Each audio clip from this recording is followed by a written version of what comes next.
Fishing. It's something that I've been interested in my entire life. It's been one of those few constants in my life that I always go back to. It's always been there. It keeps me grounded, and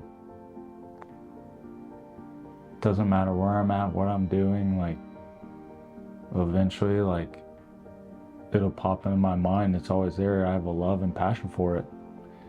And I was introduced to fishing when I was really little by my dad.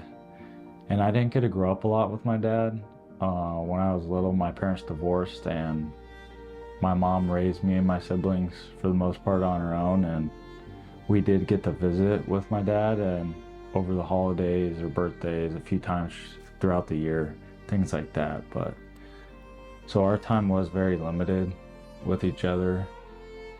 But when I did get to see my dad, like, we made it an effort to go fishing. Like, most of the memories that I do have with him are being outside, and most of those are times fishing, time spent on the water, catching fish. So my dad just loved fishing. Like, he was obsessed with it, and it kind of rubbed off onto me, and that's why I think I'm obsessed with it.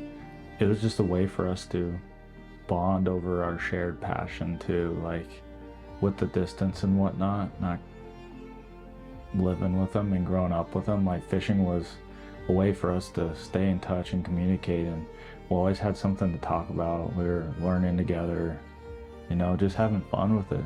And that's kind of how it all started. He introduced me to fishing at a young age, and it just took off from there. Now, I do have this one memory. I was like 10 or 11 years old. My dad took my older brother and I noodling for the first time. And if you don't know what noodling is, I suggest just looking it up. But it's not like ordinary fishing. You're hand fishing. There's no rod, reel, line, lures. There's none of that. You don't got a shirt on, no shoes. You just got your swimming trunks on, and you're floating out in the river catching fish with your hands. So, but yeah, that was wild. That was just another example of like how he introduced some sort of fishing into my life and created more memories with it. So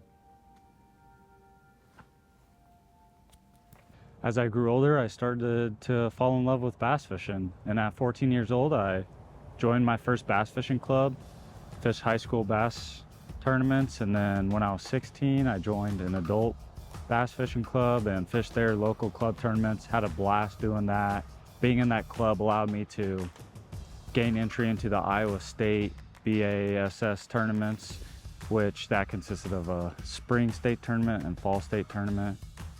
I had a ton of fun fishing those. I ended up winning the one in the spring and placed second at the one in the fall, and I did really well that year. I qualified for the next step, which was a divisional or regional tournament the following year in a different location and all that. But yeah, that same year I kind of got super serious and into bass fishing. My dad ended up passing away in a car accident, and slowly after that happened, fishing just started to dissipate from my life, like little by little, day by day. I started to fish less.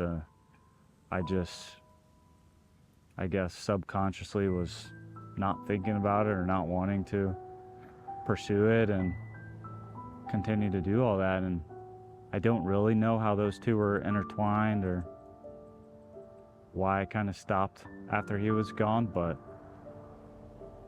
yeah. And then life just took its course and made it to where I'm at now. Now, I still love fishing, and I loved it for the past 8 years or so, even though it's died down. It was just different. It was like that one person that introduced me to fishing, that one person that, I could bounce ideas off with and learn about fishing with. It just changed, That one person that, like, when I looked in his eyes on an early morning when we were gonna go fishing, I could just tell, I could see that like excitement just to like get to the lake and start fishing as soon as possible. And yeah, once he was gone, I just naturally started to let go of it. It was just started to disappear from my life. I don't really know why. It's just kind of how life took its course. I graduated high school, started to grow up, started to work a lot more, just invested my time and energy into other things and kind of just let go. I would say I never fully let go of fishing. For example, like when I would visit home, I would always find a way to go fishing. I'd string together some old rods and reels and tackle and make it out to the local lakes or ponds and go bass fishing. It was just like always there, lingering in the back of my mind and waiting to be reopened, like that part of my life. Yeah, I've been fishing a lot more, and I guess you could say I've gotten back into the swing of things. And at the time I started fishing again, I had a new girlfriend and we were going fishing a lot, and like every weekend, every chance we could, we were out there on the water. And I'm still dating her and she doesn't go with me anymore. I think she just did it to, make me like her more, and I guess you could say it worked. But I also went fishing with one of my good buddies that I worked with a lot, Daniel. Him and I went fishing too so much, like recently, bass fishing a lot, getting out on the water as often as we could. And even more recently, I also started saltwater fishing a lot more. I mean, I've lived by the Pacific Ocean for years now, and I just never took advantage of the opportunity and all the bodies of water, different techniques and saltwater fishing that's around me. That's one of the things I really love about fishing, is just the vastness of it. Like, it's never ending. We've got freshwater fishing, saltwater fishing, all the different rods, reels, lines, tackle. There's so many different techniques. I mean, you can fish from the surf, from the bank. You can go deep sea fishing, fish from a bass boat. You can troll behind a boat, fish in a stream, a river, a lake. You can fish with a fly rod and reel. I mean, there's endless opportunities to learn, endless opportunities to grow and get better at something. There's always an opportunity to catch a new species or to catch your personal best. Always the opportunity to catch a bigger fish, and that's really what I like about it, is how vast it is, and there's just so much to do and so much to learn with it. Like, I bought and used a cast net for the first time to try and catch live bait and catch fish with the live bait. That's been a learning curve in and of itself, and it's been super fun. And I grew up catching and releasing fish, I would say, just because of bass fishing, and that's kind of part of the sport. But more recently, I've been super interested in keeping fish and the different ways to clean and prepare and cook fish. That's been a lot of fun. So something that I'm learning about, very new to, but just another one of those things that makes fishing so interesting. Some might ask, like, why am I videoing or documenting everything? Why am I making these videos? Like, what is my purpose of making these videos right here, right now, what you're watching? Like I mentioned, I got experience fishing with my dad, and I learned a lot from him growing up, but our time was very limited with each other, and there were certain points where I was learning a lot on my own, and I was learning everything off of YouTube right here. So if there's any way I could help one person learn one thing from each video, like, that's a success in my books. Or even if I can learn from you guys and help other people learn, like, that's just a big thing, is spreading knowledge and learning more and putting all these tools and, up here, and then passing whatever I can pass on to anyone else. Secondly, I would say I'm here to, show the viewers the world through my eyes, here to entertain. Like, not everyone is going to be able to go fishing when they want to. Not everyone has access to the resources or the time and materials to go fishing, maybe as often as I do. And I get it. I used to live in Iowa, and, October through March, like, I wasn't able to fish because how cold it was, or the water was frozen, and I never ice fish, so I wasn't able to. And I would live through people that posted on YouTube and watch their videos and continue to, like, be entertained and continue to learn too. So And lastly, I'd say the third reason is why not? Why not document? Why not make these videos about me adventuring, fishing?